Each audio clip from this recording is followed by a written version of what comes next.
does is gives Nigel Mansell the lead. Newman Haas got him out ahead of everyone else as they came into the pits, and now he looks for the pace car to pick up the pace car under the full course yellow. Let's update in a few minutes the Mike Groff situation. He has now been thoroughly checked over. In a moment, we'll be able to talk with him. Jack Arute is pursuing him. In the meantime, we'll go to Gary Gerould.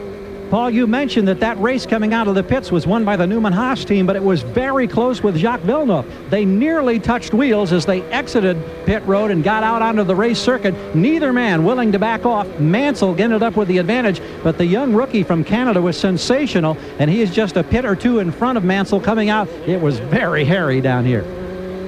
So Nigel Mansell, without question, someone to watch this weekend. Started on the pole, was soon passed by Al Unser Jr. And then under these pit stops, the scoring's been somewhat scrambled. For the moment, you see the 2-car of Fittipaldi sitting just in front of him. Fittipaldi has made a stop as well. We'll wait until they come past the start-finish line again, and we'll sort out the scoring totally. But right now, Al Unser Jr. is lined up just ahead of Mario.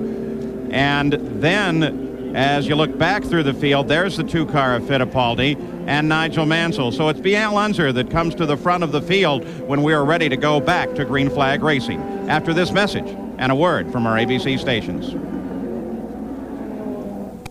Brought to you by Wendy's. After 25 years, quality is still our recipe. Goodyear, #1 in tires. Valvoline. People who know use Valvoline. And American Honda, who's been making quality cars in America for the past 11 years.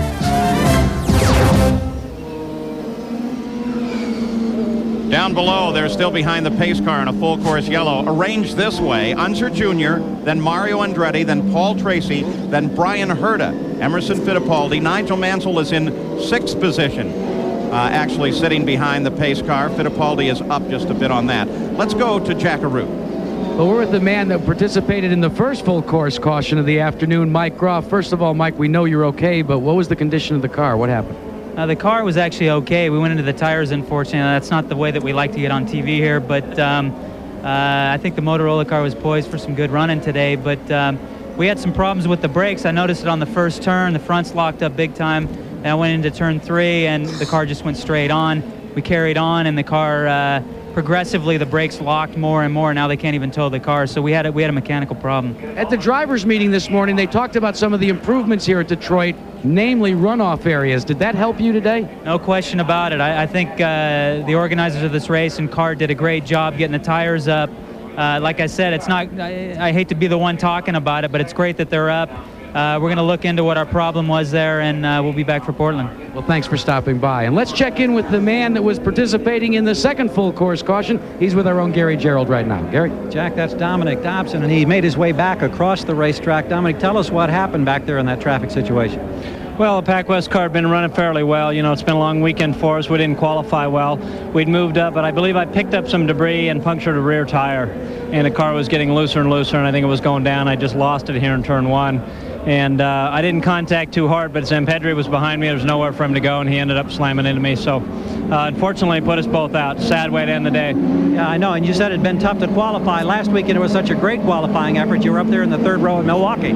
Yeah, we did. We had a great qualifying on the mile oval, and I just want to thank my team. They worked very hard, and hopefully we can get 4 good cars ready and go to Portland next weekend. Appreciate your time. Thank you, Dominic. Thank you. Paul? All right, let's reset this a little bit for you. We're under our second full course caution of the day. This one when the man you just saw, Dominic Dobson, spun in front of Alessandro Zampedri. We're going to let you look through the entire field here, led behind the PPG pace car by Al Unser Jr., then Mario Andretti. 23 of the 28 cars that started are still on the same lap with the leader. And although Nigel was the pole sitter here last year, he never led. He did lead the first laps here today, now sits back in 6th position.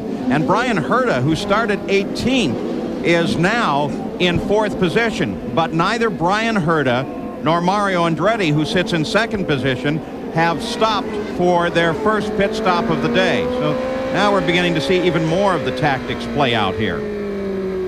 Al Unser Jr., Mario Andretti, Paul Tracy, Brian Herta, and Emerson Fittipaldi are at the lead of the group behind the pace car in that order for the race. And there you see the rest of them: Villeneuve, Robbie Gordon, Teo Fabi, Mauricio Gugelmin. Of course, if Mario's plan is to come in just before the track goes back to green, it'll put him completely behind all these other cars in a very bad position. So my guess on Mario is that he's going to go on hope for another yellow flag. Some races, they just gamble on it. Sometimes they get them.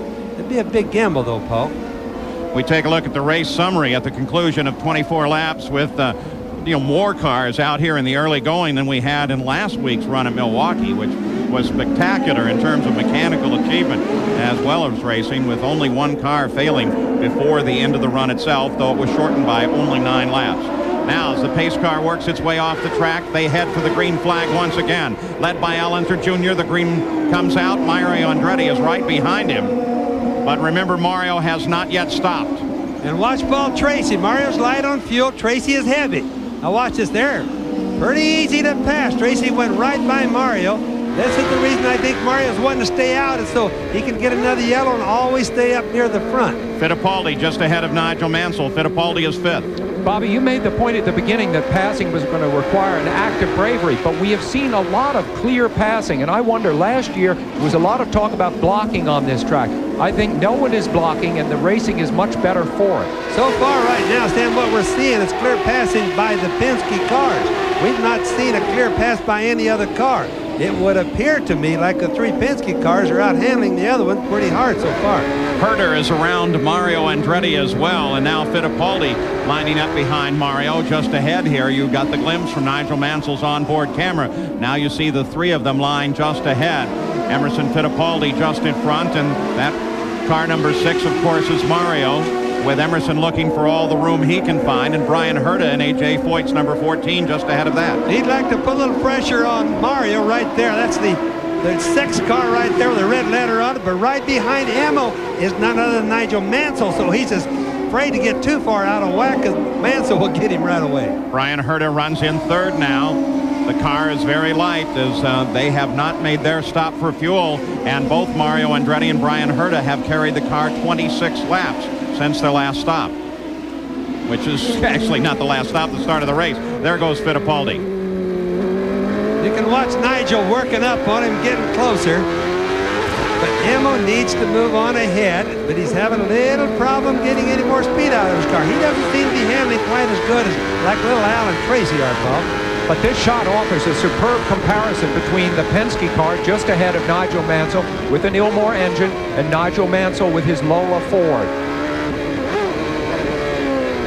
So watching Nigel Mansell as he pursues Emerson Fittipaldi. He moves right up on him in the tight turns, which is natural. Long straightaways, they move away a little bit. The sheer difficulty of driving these cars is apparent from these onboard cameras, because you see the number of shifts they have to make, but also the number of small changes to the steering wheel.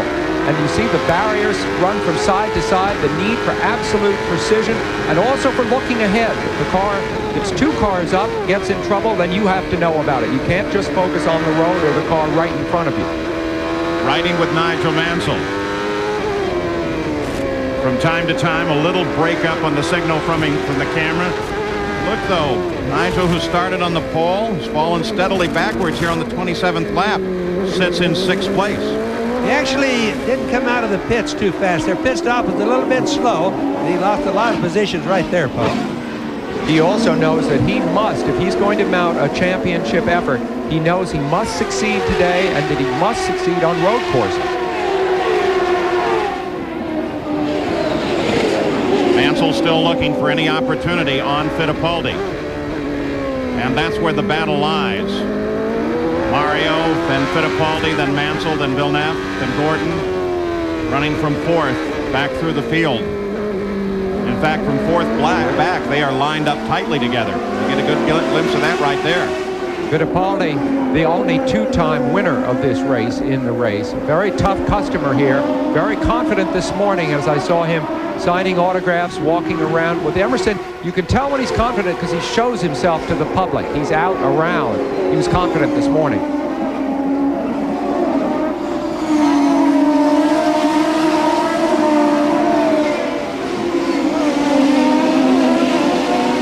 The front of the field, it remains Al Unser Jr. and Paul Tracy. They are not in contest with one another right now. On board now with Scott Goodyear, who runs in 14th place, just ahead of him on the course. From time to time, you should get a glimpse of Stefan Johansson. Here's a boy that's had a lot of problems so far this year. He just not seemed to working too good with this team. Either that or the team's not working too good with him, but really hasn't been very fast all year. He's come up from qualifying position of 21st to run 14th now. Telemetry here from Delco Electronics. A little different display. Look at the lateral G's. The meter, the second one from the right. Tells you how much hold he's getting in the turn, how hard his head is pitching over. You can just imagine what that meter is doing.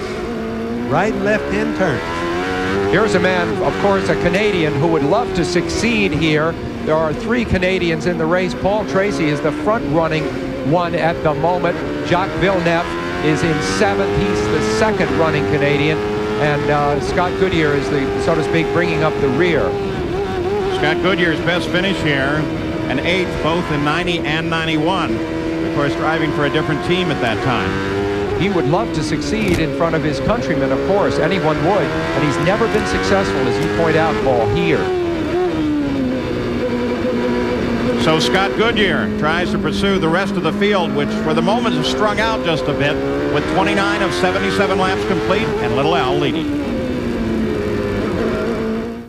Coming up next here on ABC Sports, from Talladega Superspeedway, you want to see some great racing? It's the 3rd challenge of the International Race of Champions. Let me tell you, it is one great run. And later today at 5:30, 4:30 Central, Golf's Golden Bear takes a look at the field and the course for this year's National Championship. It's the U.S. Open Preview with Jack Nicklaus, all here on ABC Sports. And Nigel Mansell now on the move as he is strongly in pursuit of Emerson Fittipaldi, has closed up to just behind him. He takes a run at him, he gets up there, works him real hard, and then he backs off. What he's doing is he's locking up his front brakes a little bit on some of the turns that he's like to pass Emma on. Look how close he is right now. Now he's starting another pressure run on him, Paul.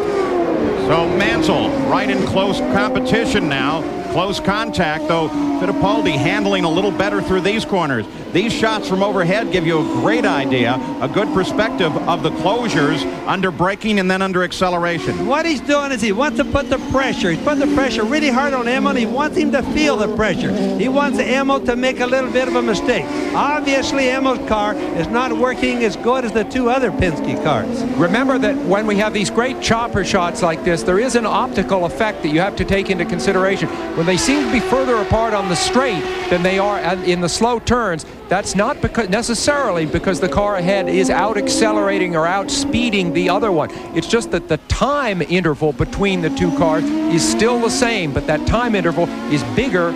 I mean, the distance interval is bigger on the straight than it is in a tight turn. So at the front it remains Al Unser Jr., followed by Paul Tracy. But now we're beginning to see, I think, some tactics, some strategy develop in the pits. Gary Gerald, you can update that. Paul, indeed, I think we are. It is a long shot. It is a remote possibility. Because there's been so much yellow early, that has enabled Mario Andretti to stay on the track. Remember, when that last yellow came out, most of the leading teams came in and made a stop for fuel and tires. Mario's crew is electing to keep him out as long as possible, because if they can get up anywhere around, say, lap 40, then they're past halfway through the race. And if there's more yellow in the future, this could possibly be a one-stop race for Mario Andretti. Admittedly, it's a long shot, but that's what they're gambling on right now. And I think there may be similar strategy at the other end of the pit road as we go to Jackaroo. Well, Gary, there is for young Brian Herta and A.J. Foyt's car, but it may have changed just 1 lap ago. He radioed into A.J. Foyt, Brian did, that the engine began to cough. A.J. told me his plan was indeed to try and make it in this race on 1 stop. They're playing a little liar's poker now. They're waiting to see if Herta will elect to bring the car onto pit road this time around. We'll wait and get back to you if he does. Well, let's keep an eye here on the 14 car of Brian Herta. He currently runs 3rd. Yes, that's very good for him. And also, if he's coughing now, it won't be because of fuel, Jack. It's going to be something else wrong, because he's got to be able to go more than 20 laps without having a fuel problem. You see him there in the picture in the inset wearing glasses. He is so different from A.J. Foyt, his mentor, but this team loves him and has full confidence in him. It's a wonderful thing to find that A.J. has found someone that he can really work with, a young man to bring along and make his own. So Brian Herta, Jack, has actually completed 34 laps, so he's gone a very long way. And here's the plan, Bobby and Sam and Paul. They want to make it to the 38-lap window. The cough seems to have gone away. A.J. Foyt just growled to the crew, bring everything back over the wall. We're going to roll the dice.